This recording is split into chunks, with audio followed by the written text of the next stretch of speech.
एक अच्छी डरावनी कहानी हमें अंदर तक कैसे हिला देती है।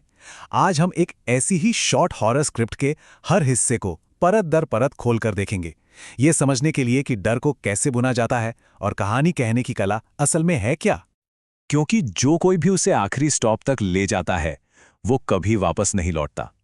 ये लाइन इस कहानी का अंत है और आज हम यही देखेंगे कि कहानी इस खौफनाक अंजाम तक पहुंचती कैसे है। तो चलिए इसमें और गहराई से उतरते हैं। ये कहानी द लास्ट पैसेंजर एक क्लासिक भूत की कहानी है जिसे हिमाचल प्रदेश के एक नाइट बस ड्राइवर ने सुनाया है। इसे एक तरह से एक मॉडर्न लोक कथा की तरह समझिए। इस पूरे विश्लेषण में हम स्क्रिप्ट को सीन दर सीन तोड़ेंगे, ये देखने के लिए कि डर को धीरे धीरे कैसे बनाया जाता है। हम कहानी के हर अहम हिस्से पर रुकेंगे और उसके पीछे की टेक्निक को समझेंगे। किसी भी डरावनी कहानी की नींव उसके माहौल में छिपी होती है, मतलब एक ऐसी जगह बनाना जो अलग थलग और खतरनाक महसूस हो। चलिए देखते हैं इस कहानी में यह कैसे किया गया है। कहानी शुरू होती है रात के 2:30 बजे। अब ये कोई मामूली टाइम नहीं है, सिर्फ ये एक डिटेल देकर राइटर ने एक कमजोरी का एहसास पैदा कर दिया है। ये वो वक्त है जब पूरी दुनिया सो रही होती है और मदद बहुत दूर होती है। और फिर आता है कोहरा, इतना घना कि हेडलाइट्स की रोशनी को भी निगल जाए। यहां देखने की हमारी सबसे बेसिक क्षमता को छीन लिया गया है। ये एक क्लासिक टेक्निक है जिससे किरदार और हम सब ये महसूस करते हैं कि हम अनदेखे खतरों के सामने बिल्कुल अकेले हैं। और फिर खामोशी, इतनी भारी खामोशी कि सांस लेना भी मुश्किल लगे। आवाज को हटाकर एक तनाव पैदा किया जाता है। अब इसके बाद कोई भी छोटी से छोटी आवाज बहुत चौंकाने वाली और जरूरी लगती है।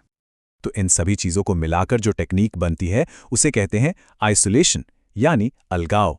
इसमें रोशनी, आवाज और दूसरे लोग, मतलब सुरक्षा के सारे नेट हटा दिए जाते हैं ताकि किरदार बिल्कुल कमजोर महसूस करें और सस्पेंस अपने चरम पर पहुंच जाए। माहौल तैयार हो चुका है। अब कहानी में उस रहस्यमयी किरदार की एंट्री होती है जिससे डर पैदा होगा।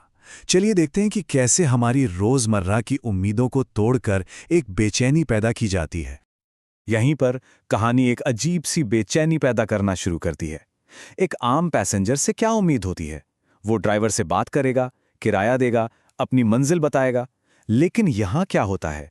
पूरी तरह खामोशी, बोलने के बजाय सिर्फ इशारा, कोई टिकट नहीं, और वो अजीब से लंबे पंजे जैसे नाखून। ये छोटी छोटी बातें हैं जो मिलकर एक बहुत गलत एहसास पैदा करती हैं। और ये वो मोड़ है जहां बेचैनी सीधे सीधे खतरे में बदल जाती है।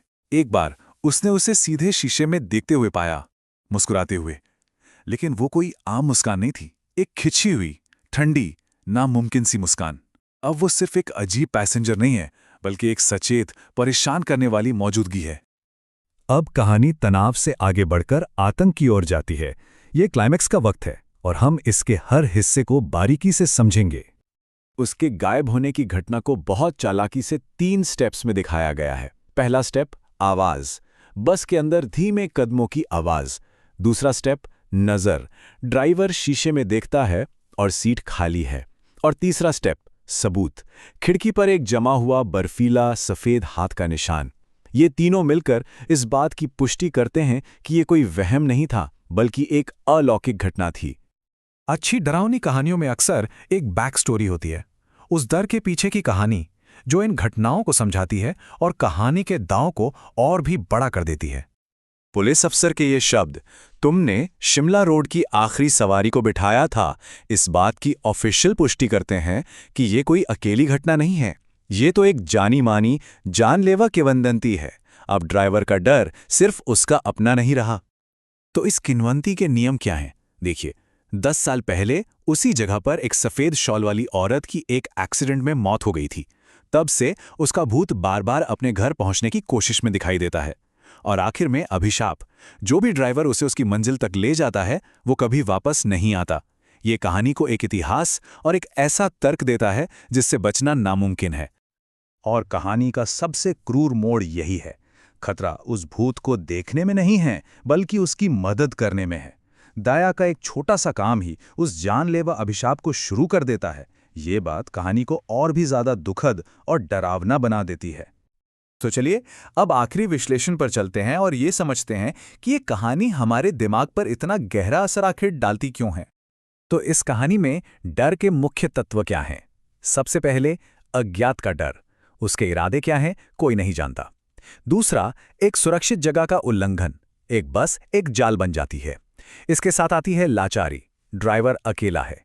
और ये कहानी एक यूनिवर्सल डर को भी छूती है, भूतिया हिचाइकर की।